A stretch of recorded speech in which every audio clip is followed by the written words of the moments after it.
Welcome those of you who are just popping in to the group and those folks in the room. Glad to have you all here. My name is Jason Murphy. This is Against the Stream. This is the Wednesday night meditation group. So we might have a few people popping in, but we'll go ahead and get started. Oh, it looks like there's... My name is Jason Murphy. Oh. Was that on Zoom? That was through YouTube. Uh-oh. I copy and paste the link. No, but that means that it's live. Oh well. We'll just see what happens. All right, well, we're gonna get started. So tonight we'll sit for a time. There's a couple people kind of popping in here, so yeah, we're going to sit for 30 minutes, and it sounds like just about everyone's been here before. We're going to do just what I call kind of vipassana, or kind of meditation, insight practice. So we'll go ahead and do that for a period of time, and then we'll all kind of continue on with the theme. The theme has been liberation or death. No, actually, I think radical freedom came up the other day. So I think we're going to call this talk tonight Radical Freedom and what that means. All right. So yeah, finding a posture that's workable, that's sustainable, one where you can be relaxed and alert.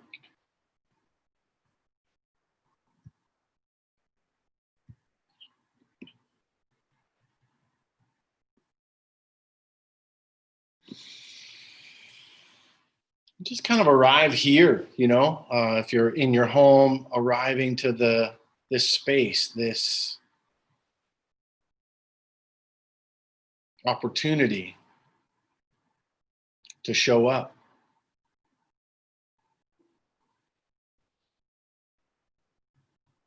Sometimes I like to give myself just like give a little nod or a little shake no, a little nod yes, to kind of free up the kind of top vertebra.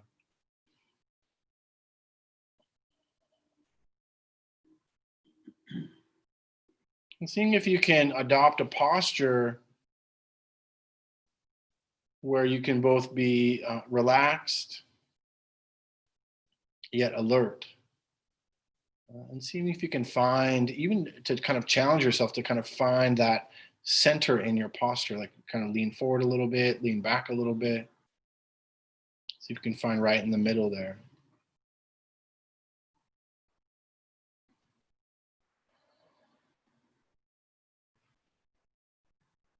Good. Just opening to the different sounds, the comings and goings of sound outside the room.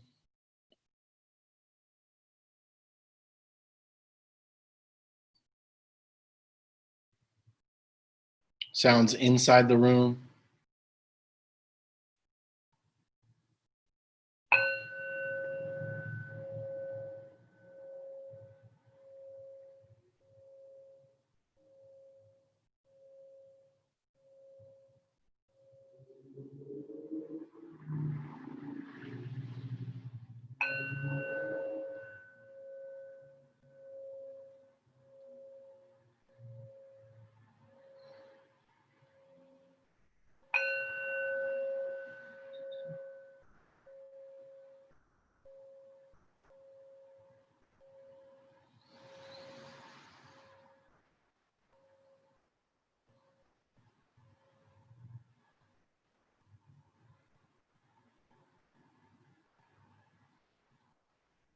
And seeing if you can allow the sounds to just be in the background of your attention.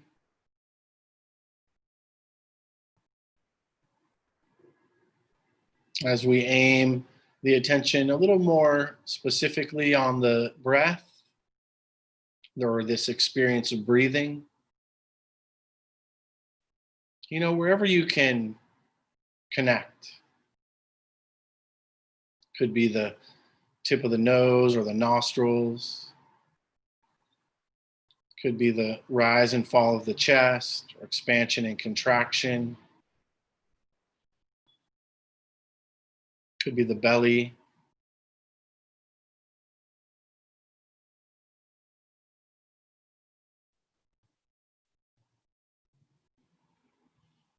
And seeing if you can kind of aim the attention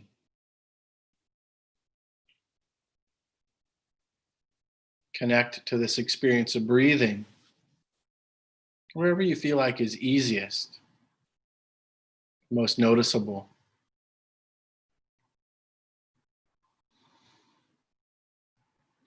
And then to sustain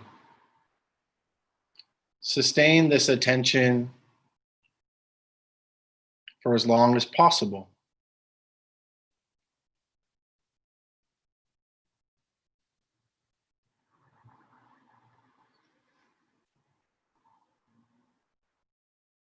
Of course, knowing that the attention will wander off.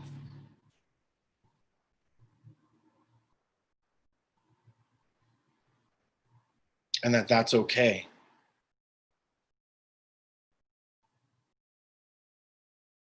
It's just what the mind does. Think, plan, remember.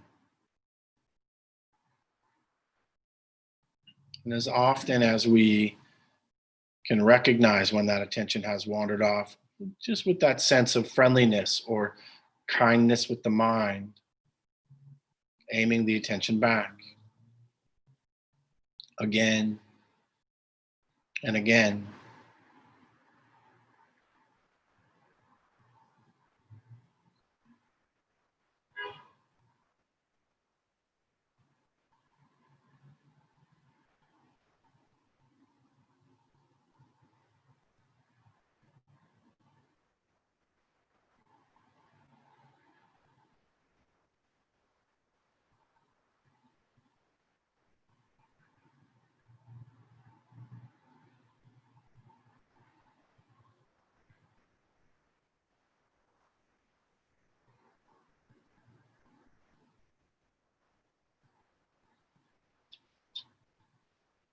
Bring a sense of curiosity to this present time experience.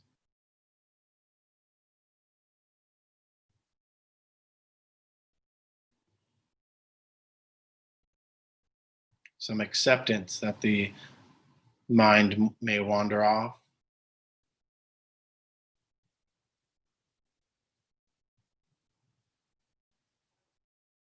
Some openness to what is being experienced. Thoughts, sounds, sensations.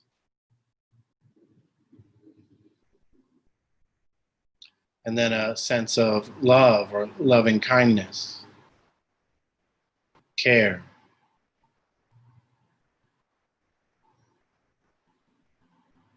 For ourselves, for our conditioning. Here.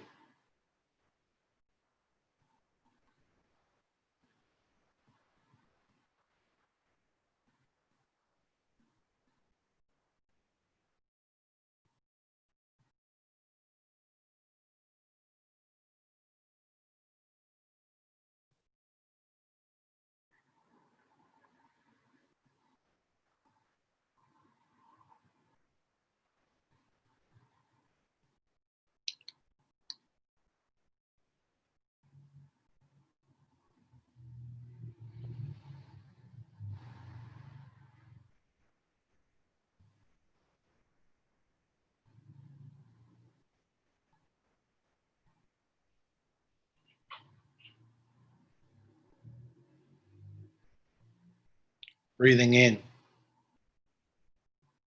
Know that you're breathing in.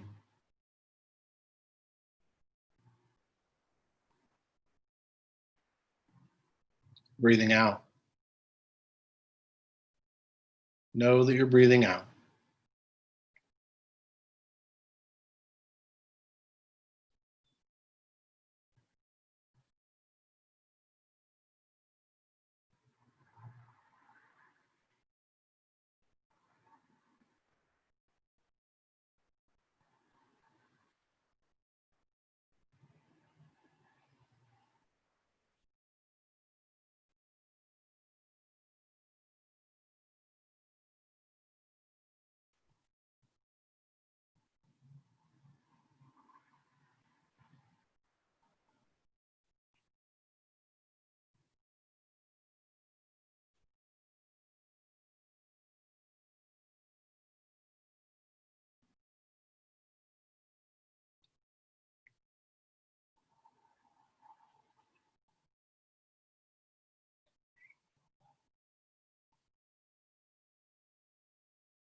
Again and again. Recognizing when the attention has wandered off.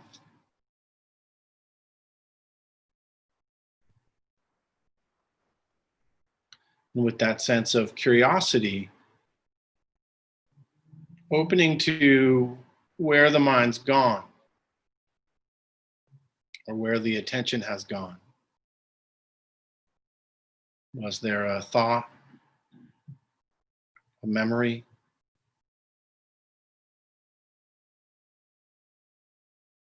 a sound, or a sensation?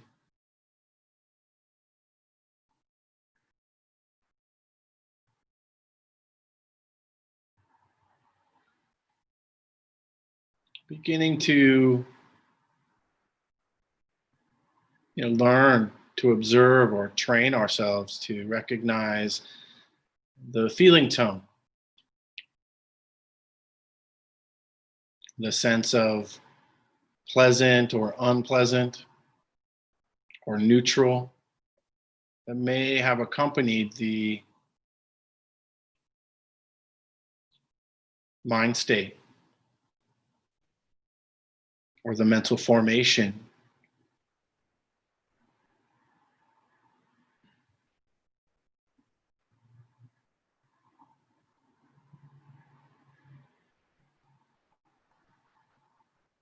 And then with that sense of loving kindness, aiming the attention back, present time experience.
The invitation is to rest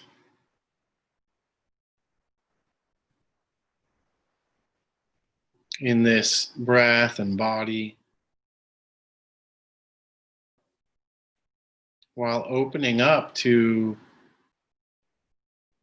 all that's happening. The thoughts and the sounds, the sensations.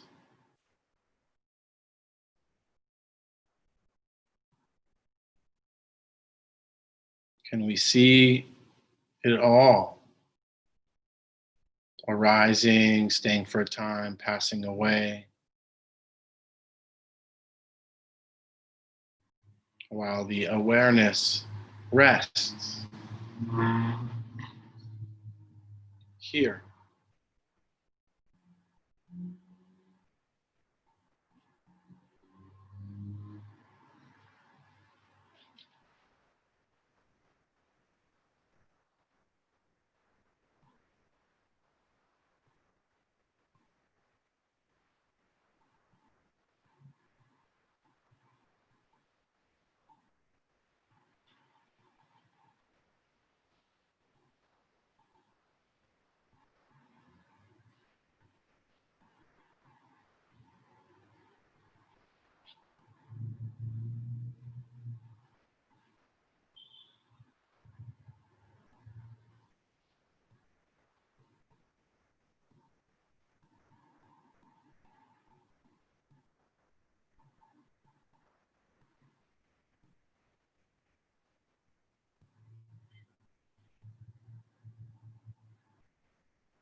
in these last few moments,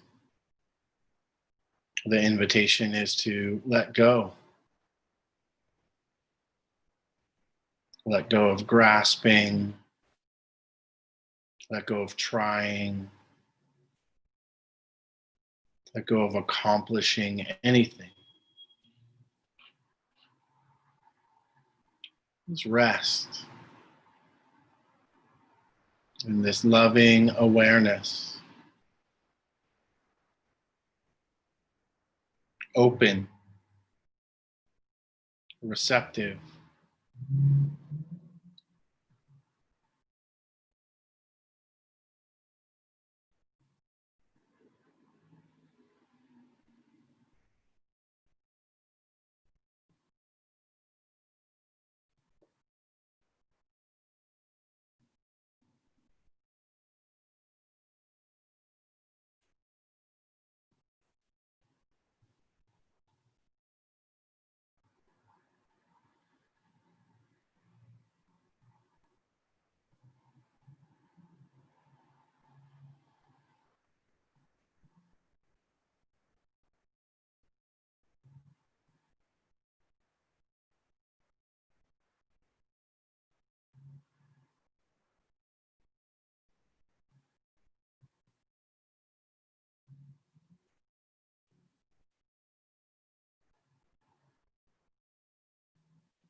So just to take a few moments and reflect, what was that practice like for you? Did it seem simple? Was it challenging? Was there a tendency? Was there a habit in the mind?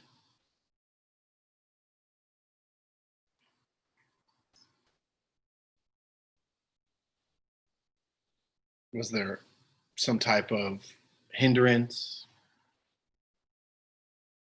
Was there sleepiness or restlessness or agitation? Just to kind of reflect. Did it feel easeful, joyful?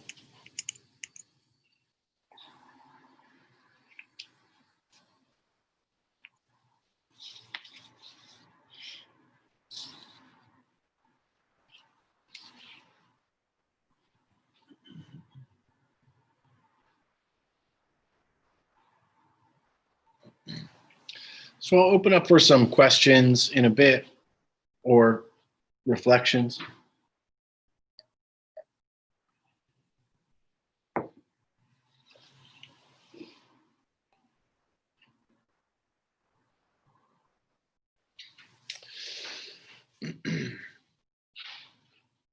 So I've been kind of working through,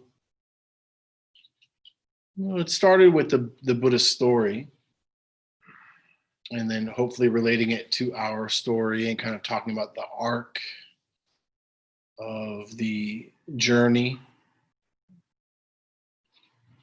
where we talked about the calling, the call to practice, talked about the departure, the kind of taking on the practice or the a retreat or the Dharma. We talked about the struggle, the inherent struggles that we'll face. You may have experienced that in the last 30 minutes. Mental, physical, emotional. And then this point of kind of awakening, not even kind of, it's the point of awakening. And we can have these within a sit. They can be huge insights that become life kind of changing or altering, or like there's a piece of our suffering or pain that falls away, to just this kind of seeing things a little more clearly.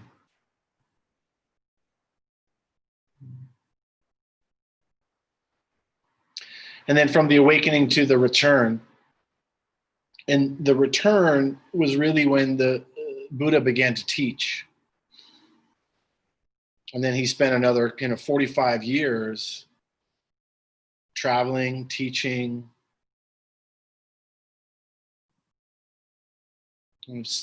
trying to help as many people as he could to awaken to this radical freedom. It is kind of spelled out in the Four Noble Truths, with a kind of diagnosis or the ailment, being suffering. Oh, there's so much suffering. The kind of diagnosis, I guess, would be that there is the craving, selfish or self-centered craving. Another way to kind of look at that, I think, is seeing,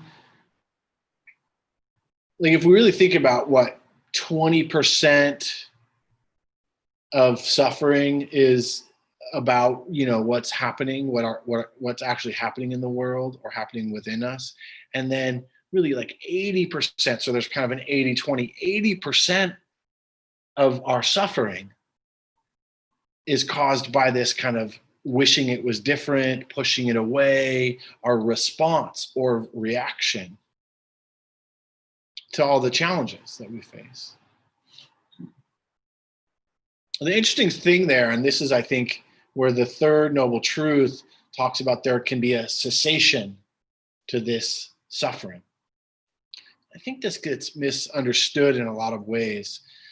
It doesn't mean that there's not going to be challenges. It doesn't mean that life's just going to, like, everyone around you is just going to act right. It doesn't mean that, in case you haven't noticed, right? What it does mean is that our response to it can change. Our perception of the challenges that we face can shift. And in that shift is where we're freeing ourselves. We're having the radical freedom. We're open to the radical freedom that the Dharma offers, that this meditation practice, that the teachings point to. So the third noble truth is that there is a prognosis, and the prognosis is good. We can find freedom. It can happen. Now, for us people that are, kind of householders, kind of lay people, kind of, practicing as much as we can, but haven't completely dedicated. And maybe you are. Maybe you're someone who has completely dedicated your life to the Dharma. But from the monastic, from the Theravadan point of view, that means becoming a monk or a nun. Renouncing life, renouncing being a worker among workers, or having a family or a householder, and really just completely dedicating. But short of that, I feel like we can find these by following the Four Noble Truths. This is what's available to us, is these moments that can turn into decades of freedom. And I see it as incrementally. But that's what this, the fourth noble truth, this path leading to the end of suffering, the path leading to this radical freedom. And that's not an event, right? Wisdom, this thing of wisdom, wisdom is like kind of the crux. It's the tool that liberates. So all of the techniques and meditation practices are really aimed at gaining wisdom. The third of we're called the three baskets. The fourth noble truth, this is where it gets tricky. The fourth noble truth breaks down into three main kind of themes. And those three main themes break down into kind of 8 steps, right? 8 things to do. Or one would say 8 things to develop.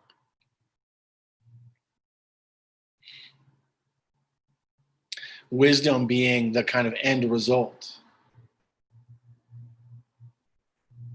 The words panya.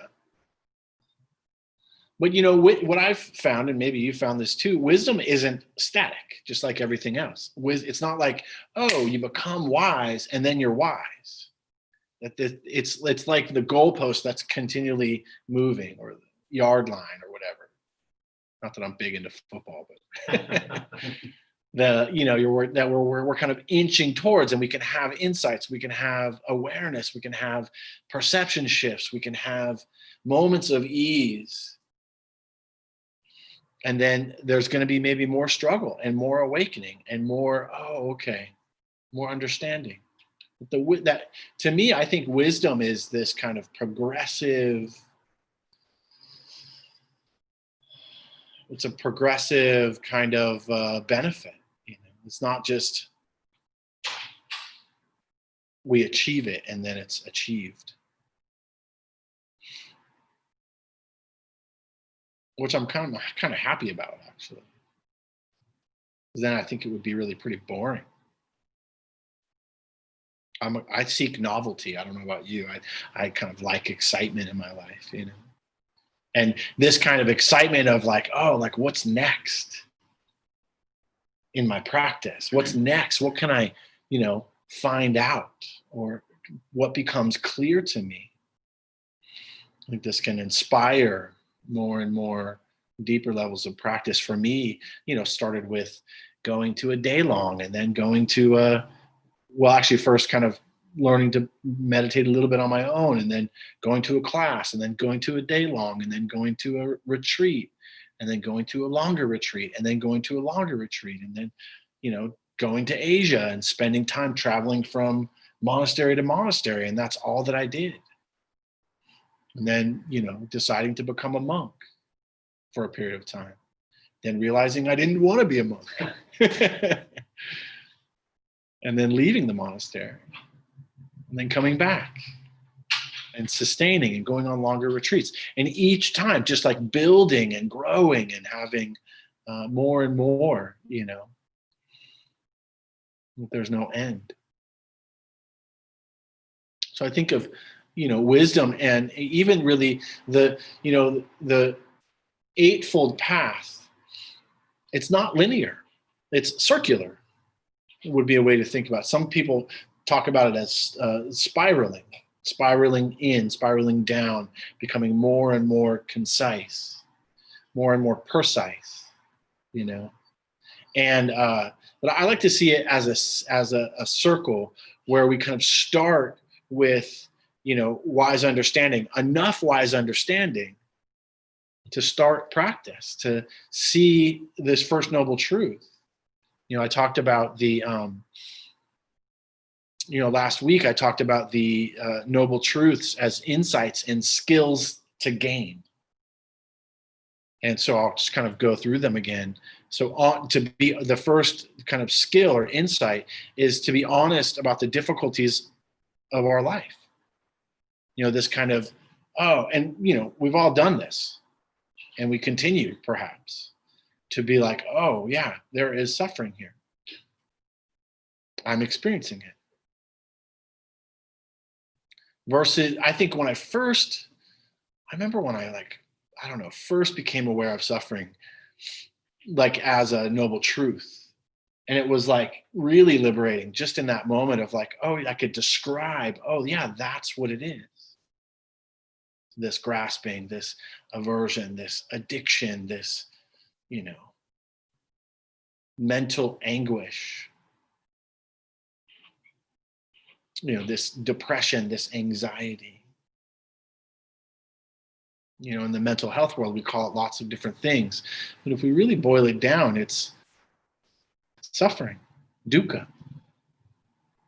One of my favorite translations is just mental anguish. The affliction, the afflicted mind towards life experience. So anyway, to be honest about the difficulties of our life, this is the task. And when we can kind of take stock, okay, here's the difficulties, then we can begin to move into the next task, which is to be aware of their cause.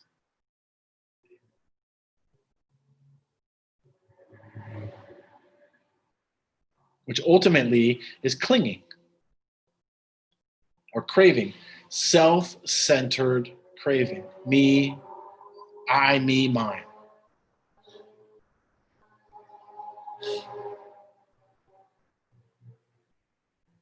So then the third task is, kind of to be optimistic. This is where I was kind of saying like the third noble truth is the prognosis. Oh, I mean, hopefully you've had this experience too, where there's like, oh, there's some hope. Whether I've read it in the teaching or I've sat enough or I've had that glimpse. Have you had the glimpse of peace and ease that kind of we can rest in once all of the discursive thinking and the habitual and the emotion and the anger, once it kind of drops down, and then there's this moment of just breath or just being. And I don't know about you, but this is what Ajahn Pasanno calls, the natural state of the mind.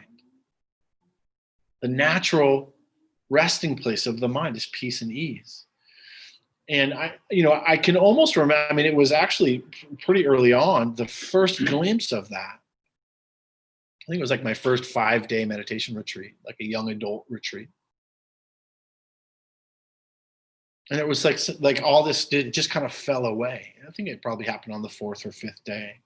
And so it's not like then it changed forever. It was a perception shift. And my hope is that you have had glimpses of that. Otherwise, why would you be here? And maybe, some people 2 decades later, or, 5 years later, still doing this. I think I said last week, like, I don't know why I kept meditating, because I was not having a good time for a while. It was tons of mental anguish, years of self-critical, judgmental kind of mind states. I think it's these moments where I'd get a glimpse after working pretty damn hard. And then the fourth noble truth is the removal of these obstacles. Maybe they're the hindrances, right, the things that get in our way. whether it's, the kind of the grasping or the kind of greed, wanting, craving, or the aversion, the anger, the ill will, resentment.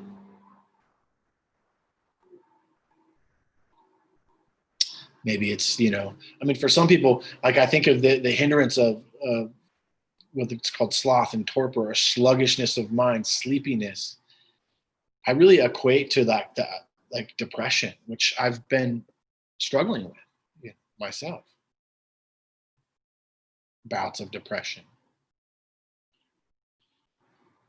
And that, I feel like when that kind of takes over the mind and the body, and then there's a breakthrough, whether it's through practice or through activity or just a mental shift.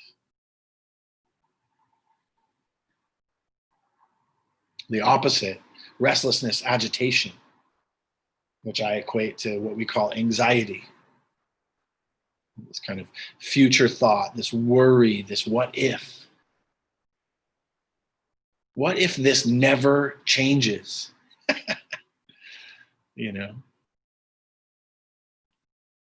What I love about the Dharma is that the Dharma points to all things change. And when we can start to experience that in little bits, in little ways, it can be really useful. There's a practice that the Buddha gave, which is to be aware when the hindrance arises or when the mental anguish overtakes us, to be aware of that through the practice, what we just did. Kind of training ourselves to kind of see these themes, see these mind states, see these moods, these attitudes as they arise. Maybe they stay for a long time, but they will change and pass away. So to be aware of their arising, to be aware when they're present, to be aware of their passing away, and to be aware of the cause of their arising, their sustaining, and their passing away. This is the goal. This is one of the major tasks. All right. So I wanted to kind of shift, and I'll do this first. So I'm going to go to just really talking about the Eightfold Path. I'll just kind of break the Eightfold Path down. Most of us have heard it before. It never hurts to hear it again. And remember, kind of thinking about this as a circle. But first, I want to just talk about this, like what is clinging? Like what is it that the Buddha really described as what is it that we're clinging to? They're known as the five aggregates, the five lumps of stuff, sometimes it's called, that make this human life. The first being material form. Okay. Our physical body and sense faculties.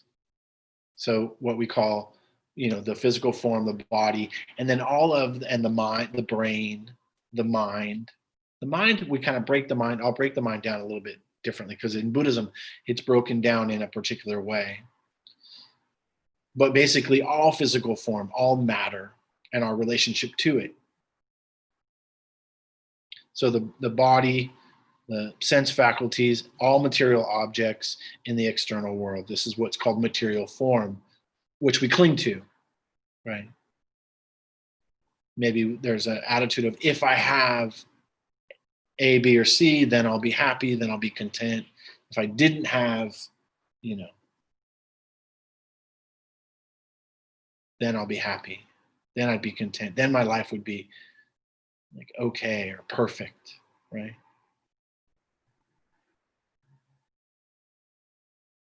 So then what comes next is feelings or feeling tones, right? This affective feelings of pleasant, unpleasant, or neutral, which I pointed to in the meditation. And it's what we're trying to do in the four foundations of mindfulness is kind of tease apart what are these things that we're clinging to. We often cling to our feelings, become identified. I am depressed. I am anxious. I am, whatever the I am is. Not seeing the changing, but instead identifying with it. So the third is perception. And so I think these three things work, well, they all work together to create what we call a solid sense of self. We have the material form, this body. We have the feeling tones that are kind of represented by the sense doors, right? Seeing, smelling, tasting, touching. And then our kind of relationship to that, whether it's pleasant, unpleasant, or we zone out. It's kind of usually what I call neutral is boring. Oh, it's boring. It's not exciting enough for my mind to even pay the fuck attention to it, right? If it's painful and I don't want it, I'm aware of that. If it's pleasant and I want to hold on to it, I'm aware of that. But this kind of in between those two places, I kind of zone out because it's not exciting enough. So the perception is the discerning the qualities of things, right? Including kind of recognition or memory. So it's this kind of like there's a physical experience, the senses, the body.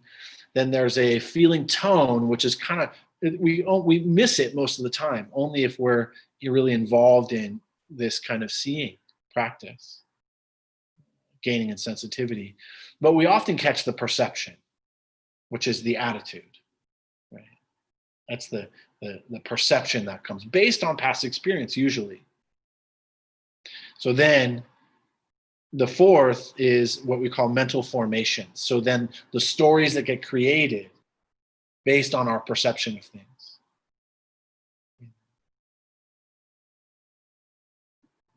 A simple example, I've used it before. Material form, material form, material form, sound wave, feeling tone is whatever happened when you heard. And then the perception, like if we close our eyes, or it could have, they've got many different perceptions about it. Right? Oh, the sits over, oh, good. Or, oh, that's beautiful, or oh, that's peaceful. Or, oh, that's an annoying sound, whatever it is. Or the, oh, damn, I just dropped in and the bell rang. Now I have to stop meditating. Perception, all of it's perception. And then mental formation, the stories that we create about it. Then this last piece, the fifth aggregate, the fifth component of what makes up who we think we are, consciousness. And consciousness, people I think are trying to identify consciousness all the time. One of my favorite, I'll give this is the translation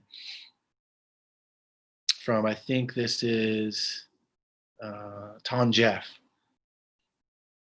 And so consciousness, awareness through contact between object and its corresponding organ or sense door, right? So what I just kind of did, bell, striker, sound, ear consciousness is the hearing and the knowing of the hearing.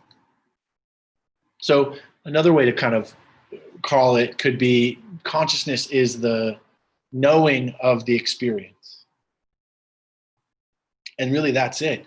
Ajahn Sumedho, Longpo Sumedho, the kind of lineage holder in our Theravadan tradition,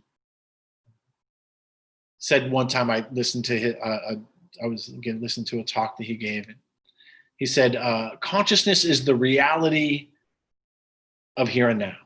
Like that's it. Just consciousness is the reality of here and now. And that it's constantly changing, it's constantly moving, that it's not flux, and that it's not you and it's not me. It's the knowing of experience. Okay. So these are the things that we cling to. that cause us suffering. I want to just kind of break down the mind a little bit. This word in Pali is chitta. So also it kind of means consciousness. So states of mind or units in the stream of mind, momentary duration. So that basically that kind of consciousness is the reality of here and now. And that's what in Buddhism, when we say mind, that's kind of what we mean. This kind of knowing of experience. Sometimes we also call it awareness, right? Or bare awareness, the knowing of experience, which is to me, and maybe to you, where that radical freedom can be found, can be had, that radical freedom. Okay.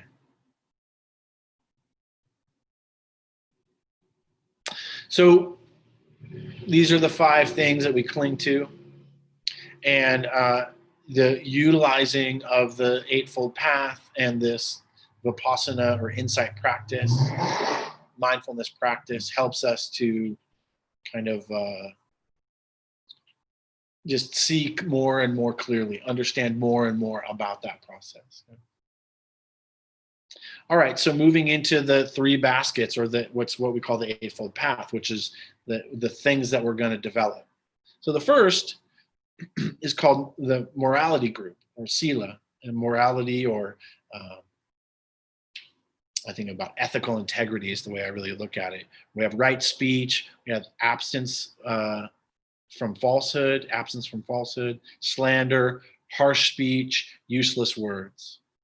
So being wise with our speech and our intention around speech. So then there's wise action, abstinence from killing, so not taking life, not stealing, being wise with our sexual energy, and then also not taking intoxicants. These are things that, okay, if we do these things, it's just like a mental anguish machine, which is, until we've found the Dharma or begun to kind of practice. This is why a lot of people really find meditation to be difficult in the beginning, because there's all this, lack of ethical integrity, perhaps in some ways, that's spinning around, to differing degrees. Then the next is called wise livelihood, right? Avoiding any means of livelihood that involves harm or exploitation of others. So what is this kind of ethical integrity really telling us? It's saying, in order to really free the mind, and to find radical freedom, we really need to begin to analyze and look at how we're walking in the world and how that's actually affecting us, mentally, physically. So that's one of the ways to look at it. So the next group of teachings is moving into practice. So that's practice, but that's like preparation. I think bringing in precepts is kind of preparing our minds to begin to do the harder work, which we call right effort or wise effort. So training the mind to avoid kind of unwholesome mental states and to develop wholesome mental states. I think of skillful, unskillful, again, beginning to see, like we just did in this practice, see where the mind can get kind of carried away. And then just discerning, is this a skillful place that the mind's going, or is it unskillful? Is it leading to anxiety or depression? Is it leading to more suffering, more entanglement, or is it disentangling? And to do that without judgment, actually, that's the hard part. Right? So then, wise mindfulness, right? Developing power of attentive awareness in regards to these 4 foundations of mindfulness. And then kind of cultivating more one-pointed awareness. So sitting longer retreats for perhaps longer periods of time, or becoming very precise about the type of practice that you're doing, some concentration practice. all leading to what we call panya, or wisdom. Wisdom really meaning insight. So like I said, we start really with wise understanding, because we have to have enough of that inspiration or motivation to continue along doing these other, a little bit more difficult things. So having that first kind of insight of understanding suffering, and hopefully understanding its cause, but that might not happen for a while, you know. So then wise understanding, knowledge of the true nature of life, understanding the Four Noble Truths, and then what's called wise thought, which is thought free from basically greed, hatred, and delusion, or free from the hindrances.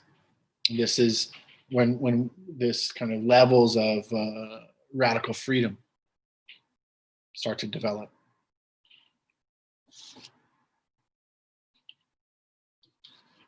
All right, so I think I want to just give one more piece that is connected to these Four Noble. Actually, I want to give two pieces, because another way that I like to look at this is through a teaching that's not actually part of the Theravadan.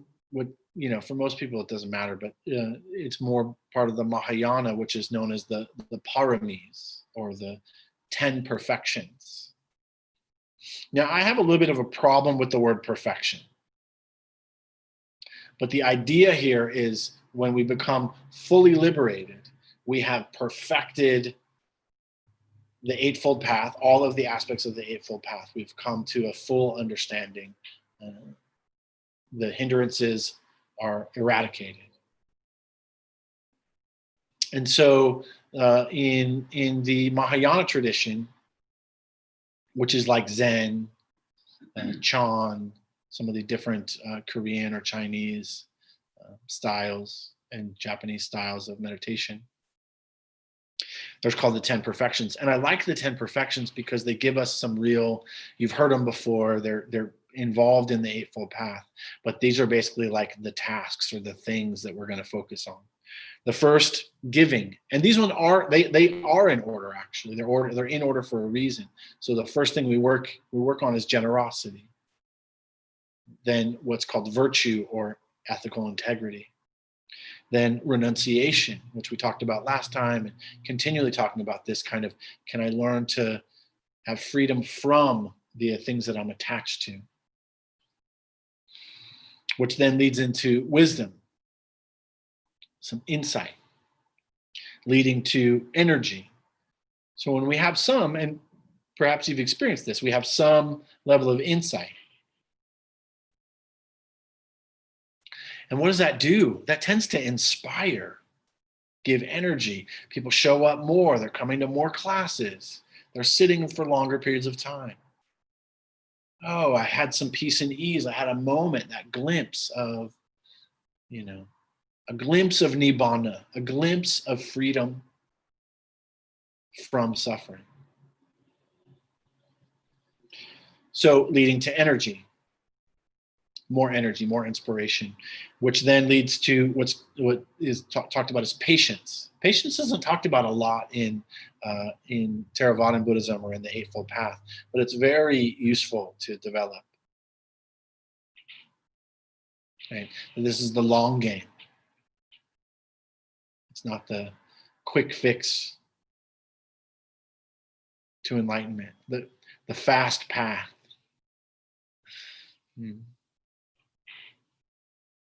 So through patience, there is a level of truthfulness. I think of this not only as truthfulness to others, like kind of speaking truth, but also a deeper level of understanding or developing a truthfulness to ourselves, to really be able to kind of embrace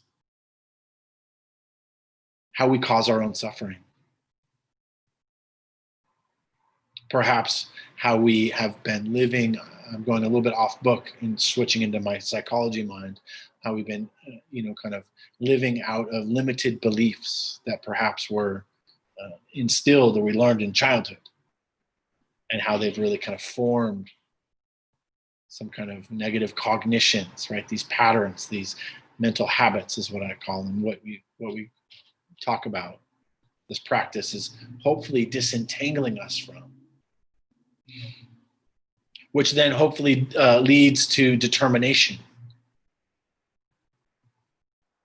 Like in the Buddha story, you know, the Buddha to be, Siddhartha gets to this place where he's no longer starving himself, and he's begun to kind of have a little gentleness, a little kindness. It starts to kind of fortify his body, and then he feels like, okay, I'm ready, and there's a strong determination.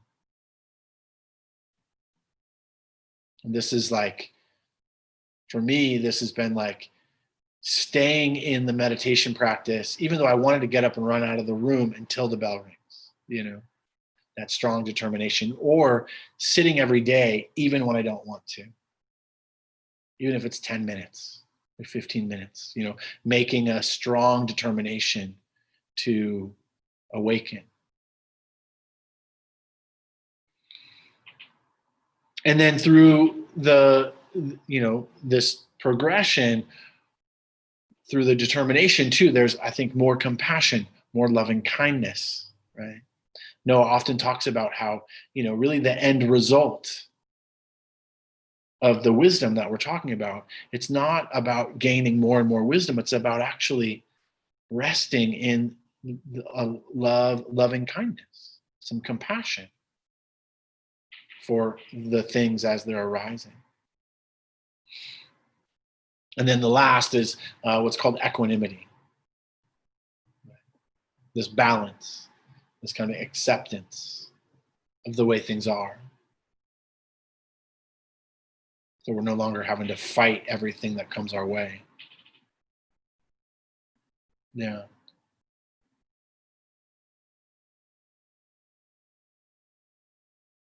All right, so I think that's actually enough for today. But so I just want to kind of talk about how I feel like this is this Eightfold Path is more of a circle.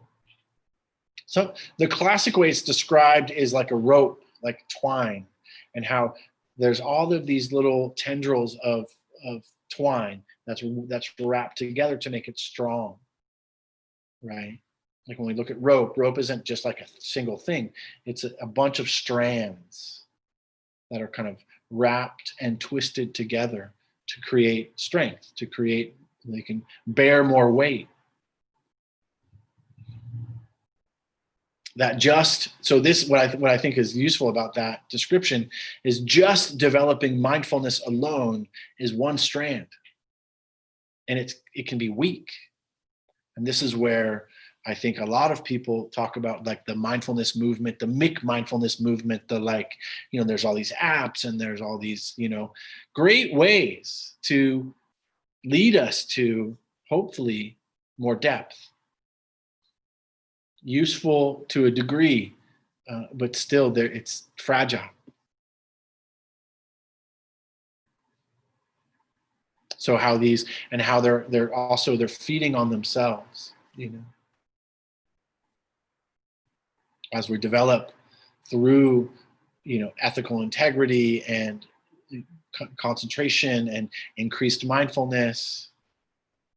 Then we're developing more wisdom, which is leading us to more understanding, which is leading us back to deepening our understanding of the whole process, ethical integrity, practice, right? So it's kind of continuing. All right, kind of enough out of me, I think. So at this point, I'll open up for questions. I kind of covered a lot. I really understand that. And I'll probably cover it again.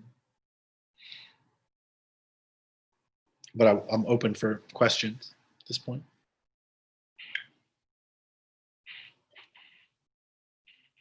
Perhaps some clarity. So if you're online, if you're on the Zoom class, you can just raise the Smurf hand.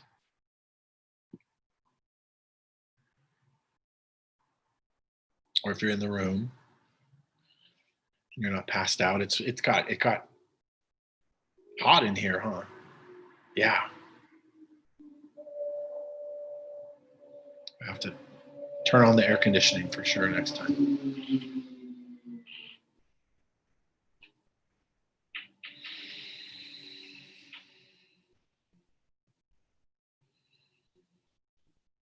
Okay, how about in regards to the practice, questions about the meditation practice in general, not necessarily about the Four Noble Truths or the kind of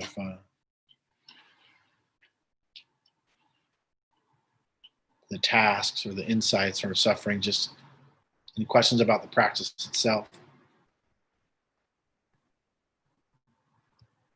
There's a statement. I think you broke our minds tonight in a good way. Hopefully, yeah, it's about breaking open, right? Breaking open, seeing things differently, shifting in perception.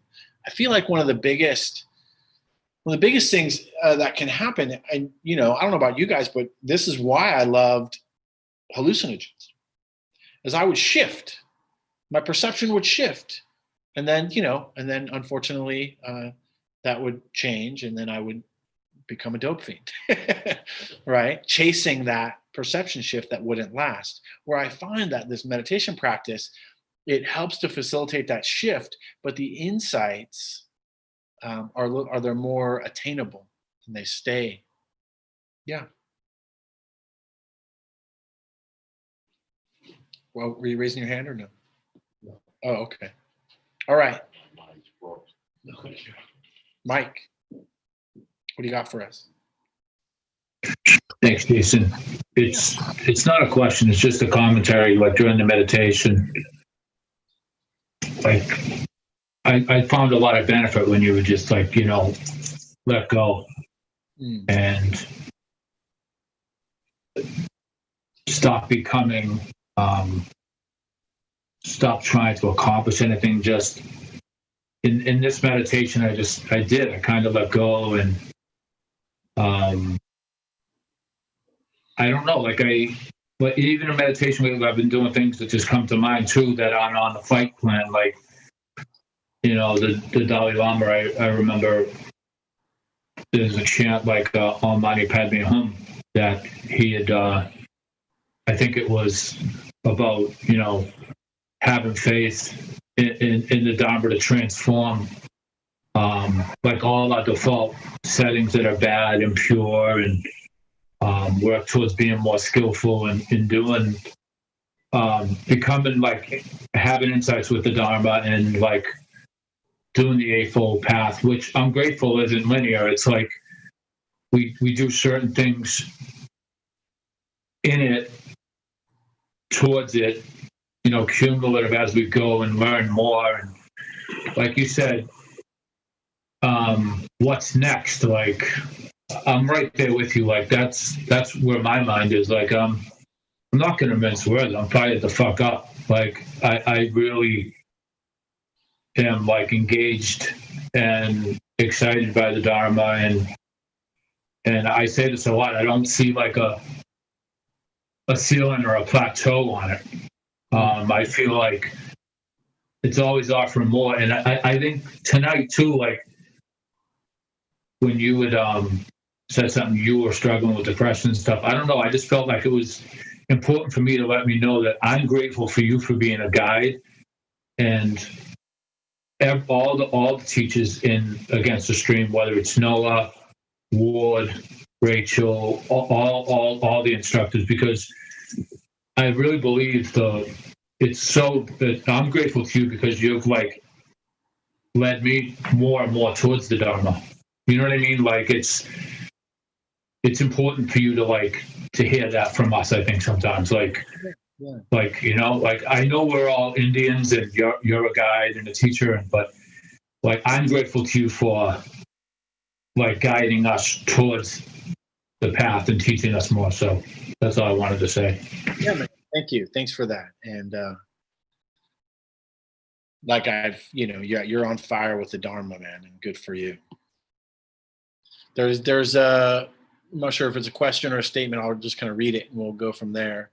It says, is there a practice that you do to remind yourself daily to remember to keep these things, actions, throughout your day. I find that I can lose track throughout the day, and definitely don't start my day that way. Yeah, so really any of the practices that feel kind of easy or like that can come easily to you. I'm actually a huge fan of like 5-minute meditations throughout the day. I tend to live my weekdays in 50-minute increments where and then there's like about 10 minutes in between for about 9 hours a day. And I try to just take those like 5 minutes to breathe, to connect in. I do a very simple practice called stop, take a breath, observe what's happening in your body, like kind of a body scan, a sweeping body scan, and then proceed with awareness. I try to do that like throughout the day. And one of the other things that I've started to do, started like 8 years ago or something, is to really become more and more aware of my core, especially if I'm like out in the world or driving and interactions, and when I start to feel like a tension, to soften, right? So this is where the soft belly can really come into play, because that's like when that tension happens or when that anxiety starts to happen, it's very often like what we call anxiety. It's very often a feeling tone that we've experienced, but we weren't aware that we experienced it. So if we can stop and slow down and pause and take a breath, and soften our belly, just, as often as possible. But I would say, try to sit in the morning,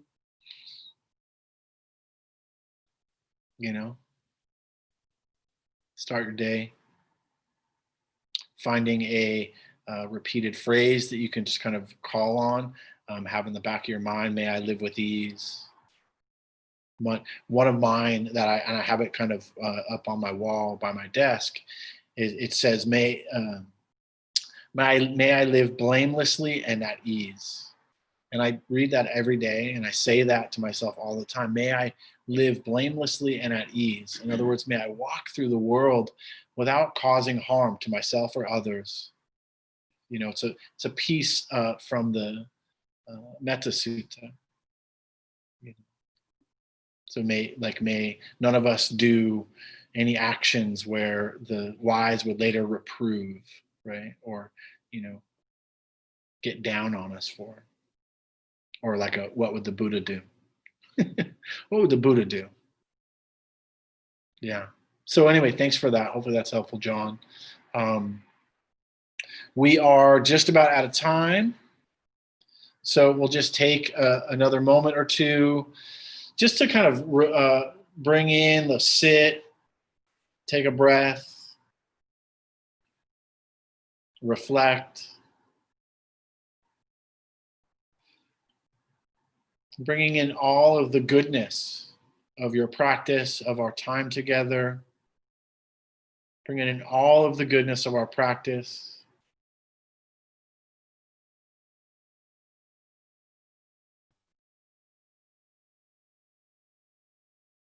Knowing that we don't only do this practice for our own insight, for our own liberation, but for the liberation of all beings. May all beings be free from suffering. May all beings awaken. May we all be free.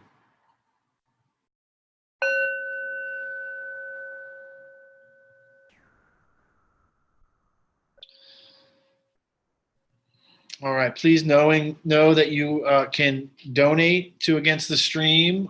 It's tax deductible.